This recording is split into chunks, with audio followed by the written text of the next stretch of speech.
All right, have you got your Bibles? Oh my gosh, just had a heart attack.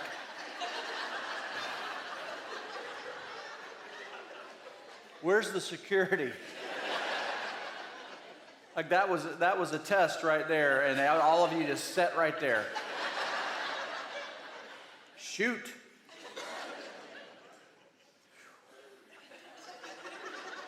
Seriously, that. All right, turn to 1 Corinthians 9. Last week, Ben did a great job walking us through chapter 8. He's a great teacher, a great chicken, super multi-talented guy, as we could just see. But Paul addresses this issue that I know that all of you have been wondering about, which is whether or not the food you eat has been sacrificed to idols, right? Like this is the question you asked the butcher at Kroger. Did that cow come from idol worship? And he shrugs his shoulders, which is one of the reasons I hunt. I always know where my meat comes from. But on the surface, chapter 8 seems like completely irrelevant to us and our circumstance and our situation, but the issue that Paul confronts really has more to do with how we love and how we serve and how we honor one another than the kind of meat that we eat. And so Paul is addressing a tension between two groups of people. There's one group of believers who are more mature in their faith. They've been around a little while longer. They're more knowledgeable. They understand that there's no such thing as idols, right? They're free in Christ, so there are no restrictions on what they can eat, what they can't eat, which is all true. Then there's another group that is a little further behind. They're not quite where this group is. They grew up with idol worship. It was very prevalent, and so now that they're in Christ and their new creation, they just completely wanted to distance themselves from anything that had to do with idol worship, including food. And so they just weren't there yet, and that's understandable. But this issue was causing division. They weren't playing well together. And so Paul addresses this issue, and he doesn't rebuke the less mature, less knowledgeable believers. He gives more responsibility and accountability to the more mature believers. He tells them to kind of slow down a little bit. He says in 8:1, knowledge puffs up, but love builds up. Knowledge without love just makes you arrogant. People with knowledge always like to get the last word in. They're more concerned about being right than they are being relational, right? You probably know some folks like that. I've met a lot of Christians over the years that were Bible rich and love poor because somewhere on their journey, they were led to believe that faith is all about what you know. The more you know, the more mature you are. And that, they'll take you down in Bible trivia, but will just kind of pass you by if you need help. And my friends, that is not the kind of Christianity we embrace here at Center Point, because that's not the brand of Christianity that builds up. That brand of Christianity, honestly, is what has cost the church so much credibility over the last several decades. Knowledge is not the end game. Knowledge with love is the end game. Let me say it like this. Faith isn't about what you know or what you do. It's about what you do with what you know. It's not just about knowing, and it's not just about doing. It's about doing the right thing with what you know. Knowledge without love, and the knowledge I'm talking about is knowledge of who God is, knowledge of what God's doing, knowledge of what God is up to. Like you've grown in your understanding of that. You can know all those things, but without love, knowledge without love is just individualism or egoism. It seeks the good of me, my rights, my privileges, my preferences, my freedoms. On the other hand, love without the knowledge of God is just humanism. Like it seeks the good of us. It's our rights, our freedoms, our preferences, and all of that sounds good on the surface, but it's rooted in human beings. We are the moral compass. It's not theistic at all. We determine what's good. But knowledge with love is altruism. And altruism seeks the good of you regardless of me. It's your freedoms, your rights, your preferences. I'm at the back of the line. I'm laying mine down. And altruism begins and ends with God, and it depends on God. It's knowledge of God that leads to love of others. It's right belief that fosters right behavior. See, spiritual maturity isn't just knowing the right things, it's doing the right things with what you know. And chapter 9 is Paul's resume of altruism. He tells us what he does with what he knows. He ends chapter 8 by saying, listen, if eating certain kinds of food causes my brother or sister to stumble, I'll never eat meat again. It's veggie burgers for me from now on. Because it's God first, it's you second, and I'm way at the end of the line. And chapter 9 is personal examples of how Paul lives out everything that he argues for in chapter 8. It's one of the most first-person chapters of the entire New Testament. Paul just talks about himself because he wants them to follow his example. Back in chapter 4, he said, I urge you to imitate me. And in 2 chapters from now, in chapter 11, he's going to say, imitate me as I imitate Christ. And so this chapter, chapter 9, is his personal manifesto of why he's worth our imitation. So let's dig in. He says, am I not free? Am I not an apostle? Have I not seen Jesus our Lord? Are you not my work in the Lord? These are all rhetorical questions, which is a form of sarcasm, which is why Paul's my favorite. Very sarcastic. If I am not an apostle to others, at least I am to you, because you are the seal of my apostleship in the Lord. Now, there were critics of Paul all around the Mediterranean Rim who were saying he's not actually a real apostle, and so Paul's going to give 3 proofs for his apostleship. The first one is that he has seen Jesus. He has seen the Lord. That is the ultimate requirement to be apostle outside of being called by the Lord. But you had to have seen Jesus. All the other 12 apostles had spent time with Jesus, and Paul actually had an encounter with Jesus as well. The Corinthians knew about this encounter with Jesus on the road to Damascus. It had completely changed Paul's life. It had turned it upside down. He went from church persecutor to church planter. He went from rejecting the gospel to preaching the gospel. His life was completely transformed by Jesus because he had seen Jesus.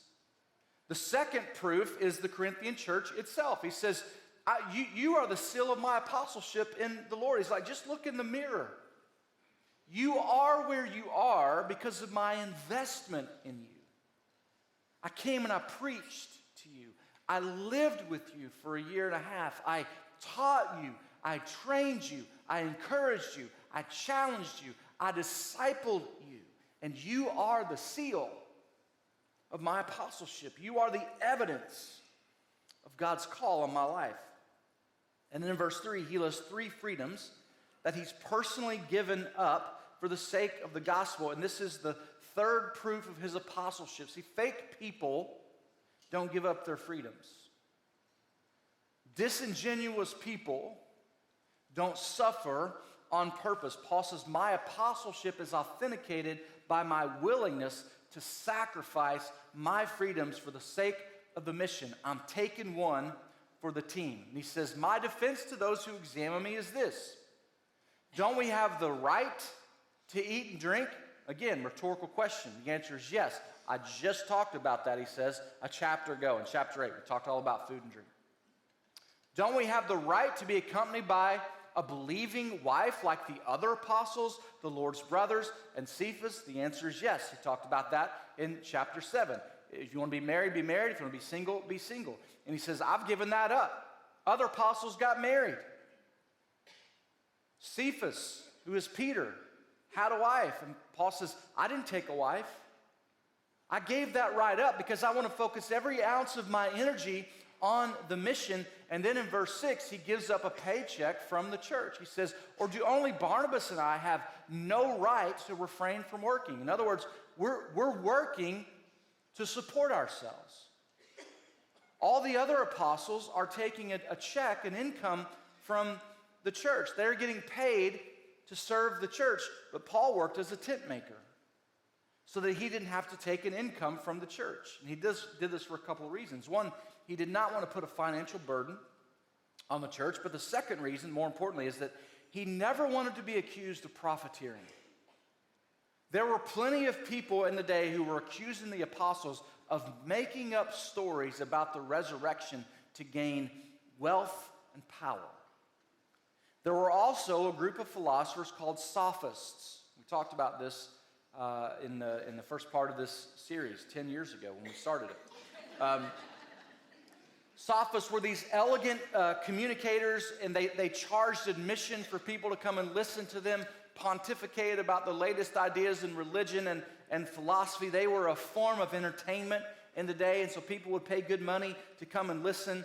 And even some of the Corinthians were suggesting that Paul needed to become more like the sophists to work on his communication skills, which he addressed back in chapter 2. He's like, I didn't come to you with brilliance of speech or with wisdom. He's like, I didn't come to entertain you.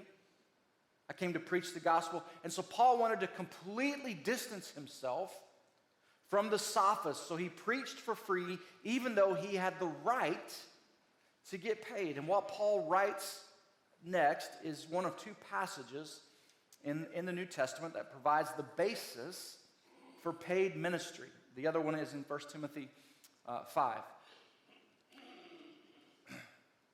He says, who serves as a soldier at his own expense? Nobody. Soldiers don't have a side hustle. The government takes care of them. Paul is a soldier for the church, but he serves at his own expense. Who plants a vineyard and does not eat its fruit? Nobody. Farmers always eat a share of their crop, and Paul is a farmer in the church, and he's tending and plowing and sowing and caring for the crop of converts, but he doesn't eat from the crop. Or who shepherds a flock and does not drink the milk from the flock? Nobody. Shepherds who cared for sheep always drank the milk from their sheep. Am I saying this from a human perspective? Doesn't the law also say the same thing? He's going through a long diatribe on why he deserves to get paid. For it is written in the law of Moses, do not muzzle an ox while it treads out grain. Is God really concerned about oxen? Isn't he really saying it for our sake? Yes. This is written for our sake, because he who plows ought to plow in hope. He who threshes should thresh in hope of sharing the crop. If we have sown spiritual things for you, is it too much if we reap material benefits from you? If we're working and serving you, can we get paid for our time with you? Now, it sounds like he's arguing to be paid. It's not what's happening. He says, if others have this right to receive benefits from you, don't we even more? Nevertheless, we have not made use of this right. Instead, we endure everything so that we will not hinder the gospel of Christ. Don't you know, he keeps going, don't you know that those who perform the temple services eat the food from the temple, and those who serve at the altar share in the offerings of the altar? In the same way, the Lord has commanded that those who preach the gospel should earn their living by the gospel. This is verse 14. It's my favorite verse in the whole Bible.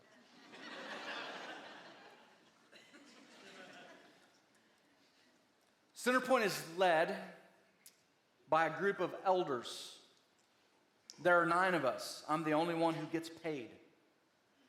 8 of our elders are tent makers. Like Paul, that's what we call them. They're tent-making elders. They volunteer. They have a day job outside of the church that provides income for their family, but their primary mission is the work of ministry, the work of the church. They provide me with an income so that I can give my full attention to the work here. Like, I don't have to worry about making tents to feed my family. The elders take care of me. It's a gift to me. And ultimately, it's a gift to the church to have someone who's pastoring full time. Our vision here is doubling our impact. We always want to be looking at how do we double our kingdom impact. That requires my full-time attention. It requires the full-time attention of a paid staff. It requires Chicken Man, who I co-lead with. Ben and I co-lead in this effort. Ben will eventually become an elder, I think. Jury may be out after today. We'll see. But that's the plan for Ben to become. So there'll be two of us who are paid elders. We make our living by the gospel. Paul was an advocate, but he was not a recipient. At least not with the Corinthian church. He may have taken an income, a salary from other churches, but he doesn't take it from this one. He says, for my part, I have used none of these rights. I've used none of these rights. And we want to say, well, Paul, that's just un-American. What are you thinking? What's wrong with you? Rights are to be used, rights are to be leveraged, rights are to be protected at all costs. Take what belongs to you. Get what's yours. You're an apostle. Take advantage of it. But Jesus followers, and this is the point he wants to make. Jesus followers don't cling to their rights. We give them up because that was the way of Jesus. Paul tells the Philippian church that Jesus was fully God, but he laid down his rights as God. He did not consider equality with God as something to be exploited, something to be used to his advantage, but he made himself nothing, he says, taking on the very nature of a servant. And so what Paul is doing is he is imitating Jesus. That's all he's doing. He's just imitating Jesus. For my part, I've used none of these rights, just like Jesus, nor have I written these things that they may be applied in my case. He's like, I'm not trying to lay a guilt trip on you. I'm not trying to take a paycheck. I'm not trying to eat bacon. I'm not trying to get married. That's not what I'm after here. He says, for it'd be better for me to die than for anyone to deprive me of my boast. I'd rather die than you take this from me. Paul's not bragging. That's not what he means with the word boast here. He's not trying to draw attention to himself. He's trying to teach them what it means to live out the gospel, that the gospel means that we don't leverage our rights for our own benefit, that we give up our rights for the benefit of others. And when you do that, it does not go lost on God. God always honors that behavior. God always honors sacrifice. God always honors above and beyond. Paul is serving for the glory of God and for the blessing of God. And he said, I'd rather die than lose the blessing that I'm going to get from God. This is how serious this was for Paul. And he goes on in verse 18, what then is my reward? He answers his own question. It's to preach the gospel and offer it free of charge and not make full use of my rights in the gospel. That's my reward. Like the idea that preachers are just out for money, it's been around for a long time, a lot longer than Jim Baker. Like it was happening in Paul's day. It was a common criticism in Paul's day, and Paul's reward was that you can't accuse me of that. Now, you could accuse a lot of people of that today. Like I could drop names of preachers that have tainted the mission of the church. You could even accuse me of it. You shouldn't, because I don't. But you could, simply because I take a salary, I take a paycheck. Like Paul just completely eliminated that as an option. You can't say that about me because I've given that up. I am not taking money from you. And then beginning in verse 19, he gives his motivation for all of it. And this paragraph is the greatest paragraph in the New Testament for evangelism. He says, although I am free from all and not anyone's slave, I've made myself a slave to everyone. Why? In order to win more people. I've laid down my rights. And I'm at everyone's beck and call. I'm serving at the feet of everyone for the pleasure of God, that I might win more. He says, to the Jews I became like a Jew. Why? To win Jews. Right? I'm going to give up my right to eat bacon-wrapped scallops. and I'm going to eat your goat meat. Right? I don't have to. I'm free, but I'm doing it because I want to build a bridge to be able to speak into somebody's life. To those under the law, like one under the law, though I myself, I'm not under the law. I was, not anymore. Why? To win those under the law. Like you want to stay inside on the Sabbath because that's what the law requires? Okay, I will stay in with you even though I now know that all days are equally good and equally holy because God created all of them. But I'm going to give up my right to take a walk on Saturday because I want to sit with you. You are more important than that right. To those who are without the law, like one without the law, though I am not without God's law, but under the law of Christ, to win those without the law. He's talking about Gentiles. Right? I'm going to adapt to your culture. I'm going to step into your lane. I'm going to eat what you eat, even though it's nasty, like that lobster is just a giant bug with a shell casing. But I'm under the law of Christ to lead and to love like Jesus. So pass the butter. Let's get on. To the weak, I became weak. Why? In order to win the weak. To those of you that are still coming along, you're still trying to figure this out. You're like, I don't know if I can eat that or if I can eat that. I don't know about the holidays. I don't know what I'm supposed to worship. I don't know what I'm supposed to wear. I'm going to sit with you. I'm just going to sit with you and love you all the way through it. In this line here, I've become all things to all people, so that by every possible means I might save some. Paul's philosophy was, I'll do anything short of sin for the win. Anything short of sin for the win. I will do whatever it takes to win people with the gospel.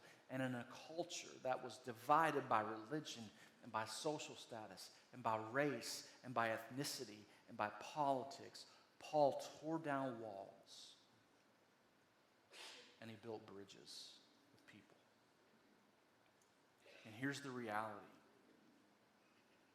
Just like Corinth, we are still in a culture that's divided by religion and social status and race and ethnicity and politics. And we have to have the posture of the Apostle Paul and be willing to do whatever it takes to win people with the gospel. We do not build walls to divide people. We build bridges to connect people.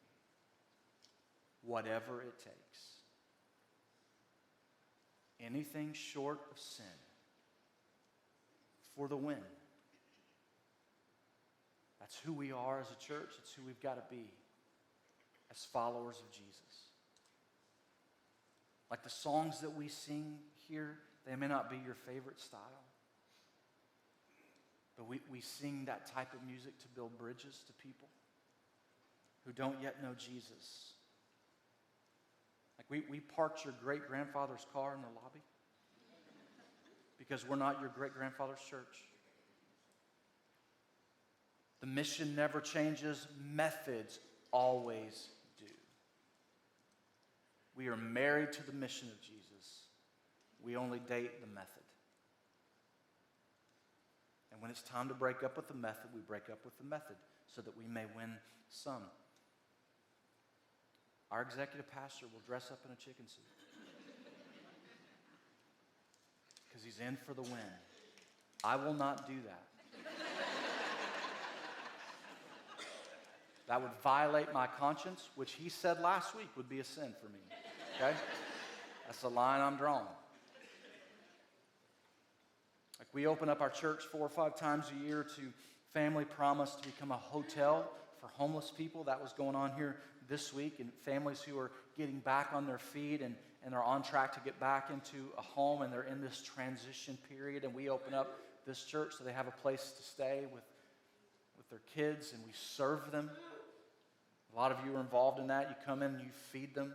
There are people from this church who sleep here, a man and a woman that are required to stay in the building to serve the women here and men to serve the men here. So they give up a night in their home to come and stay here. Like, we just do that to build bridges, to connect to people.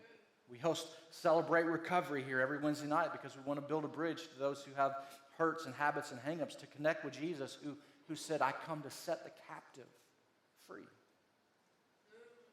Pause that Tammy talked about earlier. It's a 501c3 nonprofit that provides resources and respite and care for special needs families. We invited them last summer to come and live in our building. Right? Lisa and her staff, they office here. We gave them space in our building so that they have a home to serve these kids and to serve their families and special needs families. They're often ostracized in society, sometimes even by the church. So we just decided, like, we're going to tear down walls and we're going to build a bridge and we're going to build a climbing wall and we're going to build a zip line. Like, you should go back and get in on that. Like, we do that because we just want to build relationships. We're in for the wind. 3 years ago, we made a decision to literally tear down walls in this place. We were maxed out. In the worship center, there were cars that would drive into our lot and then drive out of our lot because there was no place to park. And we could have just said, you know what? Like, we're full. What else can we do? You know, I mean, we've maxed out, we've grown, we've done what God has called us to do. Let's just kind of sit back and coast. We're debt-free. But that's not who we are. It's not who God has called us to be. We're not a church that's going to settle for being comfortable, and we're not a church that's going to settle for being full when there are 50,000 people within a 6-mile drive of this campus who are separated from God and are headed for a Christless eternity. So we had to make a decision. Like, we can either build a larger worship center and go back into debt, or we can just stay comfortable and coast. And none of our elders wanted to go in debt. Let me say it twice. None of our elders wanted to go into debt. Let me say it thrice, because I wanted to say thrice. None of our elders wanted to go back into debt. But more than that, none of our elders wanted to stand before God and give an account for how we led this church and say, yeah, we know we could have reached more, but we just didn't want to pay the interest. We just didn't want to pay the interest. If 6.5% interest is what it takes to win one lost person, it is 100% worth it. Whatever it takes. Anything short of sin for the win. And so in April of 2019, we launched the Unfinished Journey. We committed as a church to raise just over $9.2 million. For a show of hands, if you were here during that time, would you just raise your hand? Keep them up. Okay, now put yours down. The rest of you raise your hands. It's like half.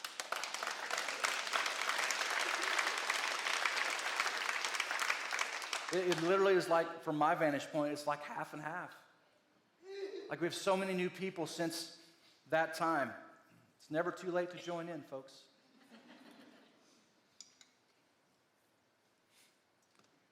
March 8th, 2020. Anybody remember that day? That was our midpoint commitment Sunday. That was the halfway point of the campaign. That Sunday, we took up our midpoint offering. It was the last Sunday in the building for 6 months.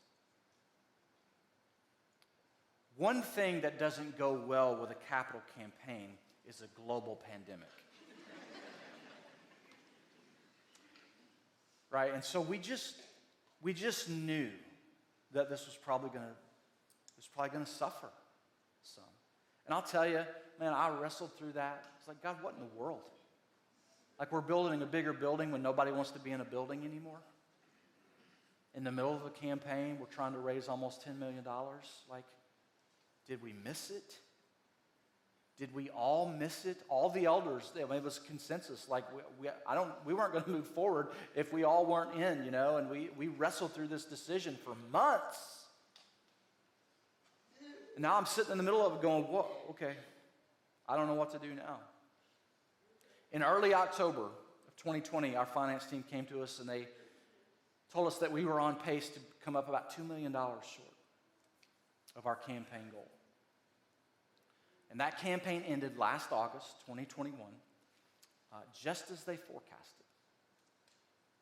We brought in about $7.5 million, so right at $2 million, just under $2 million short, which, by the way, is amazing considering what we went through. $7.5 million is no small feat, especially considering a global pandemic. But here's the thing. I've not shared this story before. Our campaign was finished. Our God was not.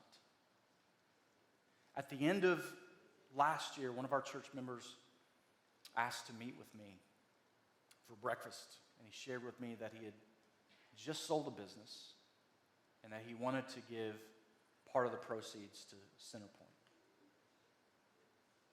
$2 million.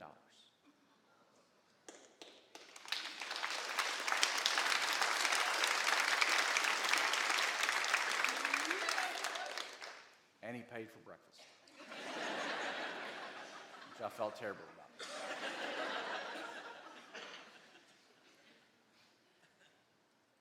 Do you know what he and his wife could have done with $2 million? Do you know what I could have done with his $2 million? Do you know why they gave $2 million? Whatever it takes. They are in for the win. And they gave it up because this is the life they live, and they've watched God. They've watched God just bless them time and time again for their obedience. And it was just nothing but joy to hand that over to this church.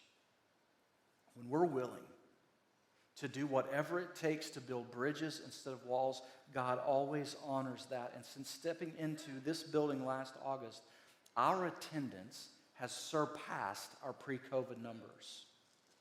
On average, churches across the country are running less than 75% of what they were running pre-COVID. Many of them much less, some of them 50% and less. We're running 110% of our pre-COVID numbers. And in the last year, we baptized 101 people. That's what's celebrating. That's because you guys are willing to do whatever it takes. Like, you have sacrificed your money, you have sacrificed your comfort to do whatever it takes so that by every possible means we might save some. And I'm telling you, we're just getting started, so don't get comfortable. Because we're going to continue to build bridges because we're in for the win. That was the way of Paul. And you know why that was the way of Paul? Because that's the way of Jesus. Paul's just imitating Jesus, and he says, imitate me as I imitate him. Imitate me as I imitate Christ. Jesus spent more time eating with sinners than he did hanging out in the temple with religious leaders. This building isn't for us to gather together on Sunday for a holy huddle. That's not what this is for. It's about coming into this place to celebrate who God is and what God is doing in us and around us, to connect with each other for encouragement and inspiration and motivation, and then being challenged in our walk with Jesus through the teaching of his word so that we can go live on mission Monday through Saturday. We gather to grow as disciples, and then we go to make disciples. That's what we do. This place isn't the destination. I've used this analogy before. Like, I kind of liken it to an airport.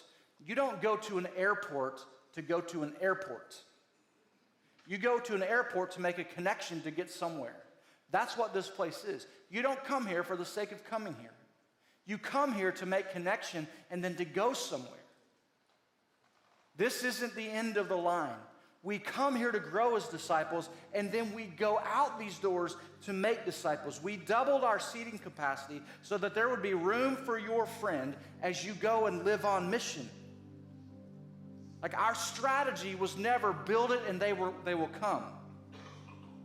It's always been go to them and bring them in. It's not build it and they will come. It's go to them and bring them in. We leave here to go build bridges, to become all things to all people, so that by every possible means, we may save some, whatever it takes, because that's what Jesus did. To human beings, he became a human being.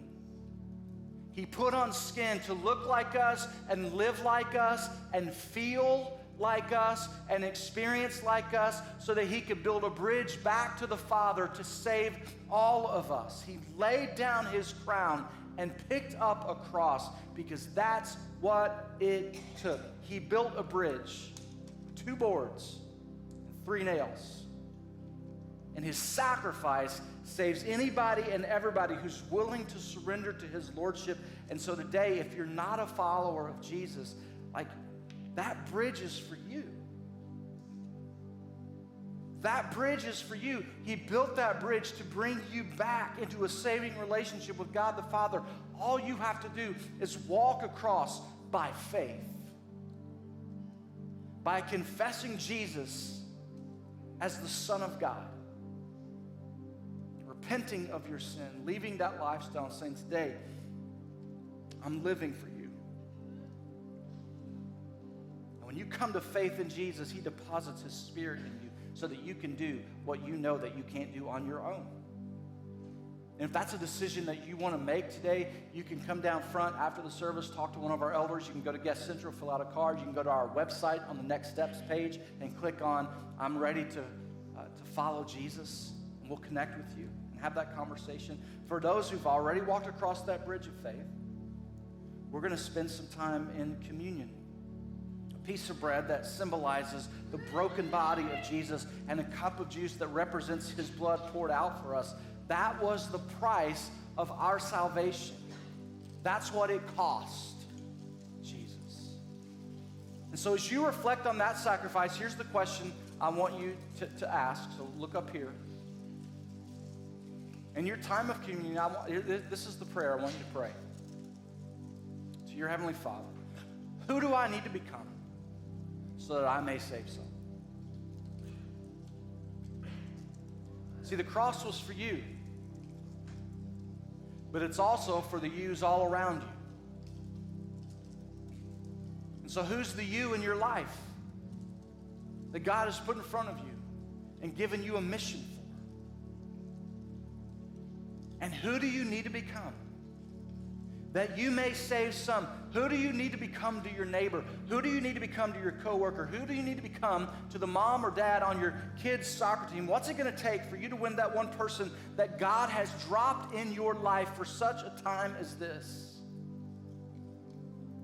And here's why we do it. Paul wraps this section up in verse 23.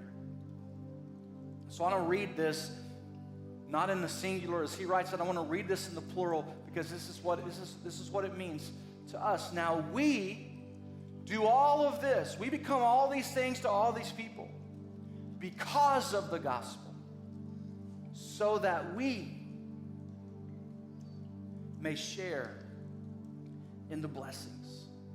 Listen, what we give up for the gospel pales in comparison to what we get back from the gospel. That's why we can be all in for the win. Let me pray for us. Father, would you help us to see today that the call to follow you and to deny ourselves and to take up our cross and to go and make disciples is the way to the blessed life. Because there are so many other things that compete for that. There's so many other definitions of what it means to live the blessed life. There's so many other strategies outside of the gospel for how to live the blessed life. But God, you have defined a way, one way, and that is in relationship with you.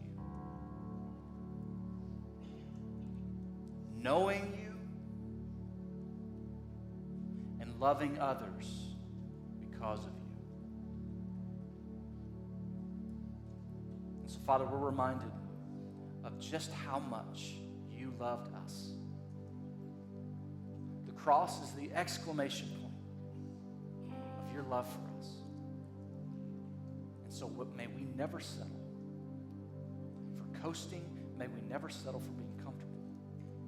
Give us the courage to become all things to all people so that by every possible means we may save some.